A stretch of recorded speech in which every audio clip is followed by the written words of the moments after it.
السلام علیکم ناظرینو. مفتی محمد منیر شاکر صاحب یو ښه او تکړه عالم دی او حق پرست عالم دی. لکه څنګه چې تاسو ته پته ده چې هغه داسې بیانات کوي، واضحه بیانات کوي چې عالم پې هم پوهېږي او طالب پې هم پوهېږي او عام امیان کسان پې هم پوهېږي چې پړه لیکه کسان نه. نو هغه د څه تعارف محتاج نه دی، هر سړی پیژني.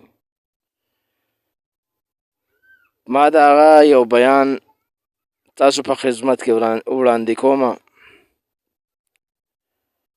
هغه بیان موضوع ده چې د مولیانو د عام خلک کم طرف ته روان کړي دي او هر سړی مظلوم دی. نو راځئ چې د دې مفتی صاحب نه دا بیان واورو او په دې باندې بیا د عمل کولو کوشش هم وکړو.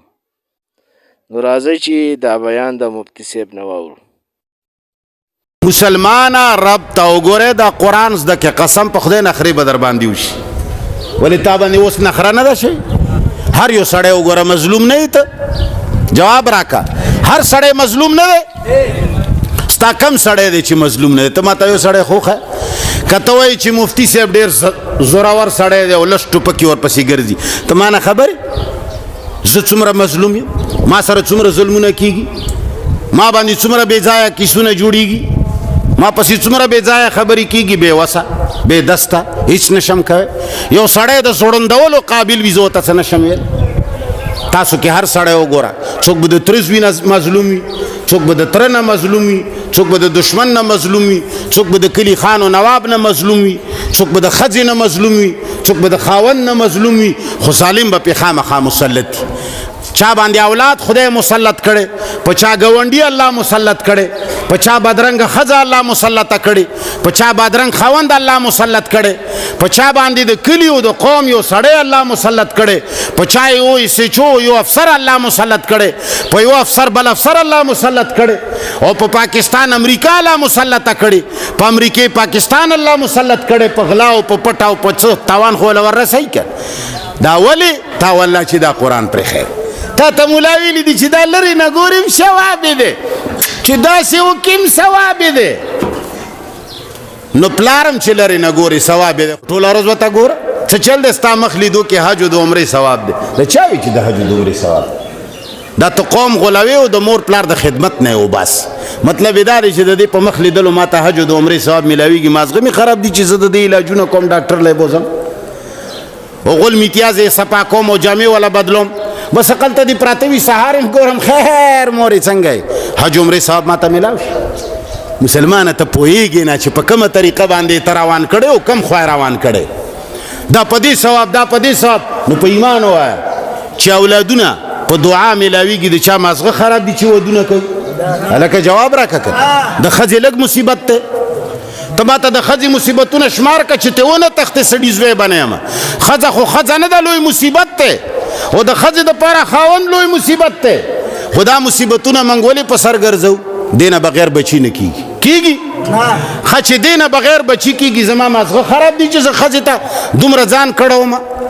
نو خلک به وایي چې په قرآن لیدو ثواب میلاویږي، په تلاوت یې ثواب میلاویږي، د مور پلار په لیدو ثواب میلاویږي. نو د عمل څه ضرورت دی؟ شته ضرورت دی؟ هېڅ ضرورت نشته. مسلمانه رب ته وګوره، ټول عمر دا چغې مونږ والې، خو هسې چغې ووهو څوک یې مني نه. ماښام درس ته چې مونږ کینو ټول 40-40 کسان نه وو. چې کوم خلق راځي هغه هم باني سر یاره زما چې کوم دی کار دی او جی زما پټی دی.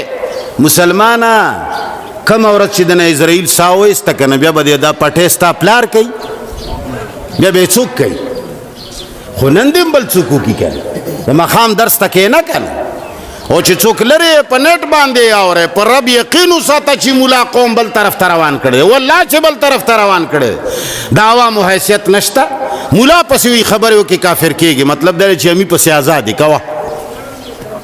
د امي سړي په خبرو سړی نه کافر کېږي، د ښځې په بېزتۍ سړی نه کافر کېږي، لور ته یې په سترګو غړولو سړی نه کافر کېږي، خوله یې نه کږېږي، دا امی په وجلو سړی نه کافر کیږي او مولا پسې چې ته خبرې وکړي سړی کافر کیږي رزیله نور به ته کله پوهېږي دا ته کم ځای ته ورسولې امي کم ځای ته یې روان کړی او بیا هم ورپسې یاره زما خو پلنکي مولا سره ډېره مینه ده الله دې دې مولا سره قبر کې په یو ځای څملوه الله سره ولې مینه نه کوي مولا څه شي منیر شاکر به والله چې زما فایده کېږي چې زه تا یاد نه کړم زه تا څه کوم تا باندې به زه ګران وم چې په لیلا هر سړی مین دی خو سخت دغه سړي دی چې لیلا خو هم په چا مین یې کړ ته په مولا مین مولا په تا مین دی ښه جي صحت دلته تشریف کېږدی ودرېږه زه تاله چیرې بس الله مبارک و تبارک سهار و بیګاره خلاص مولا داسې کوي دلته تا ته وایي چې کښېنې چې دلو راغواړ په خیر راغلی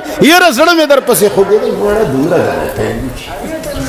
داسې حساب زمونږ یو مولا تیر شوی دی هغه به وایي چې مونږ خلقو ته تقریر کوو وي چې مونږ ورته وایي چې ایماندار و اگر چې ایمان در کې ټکی نشته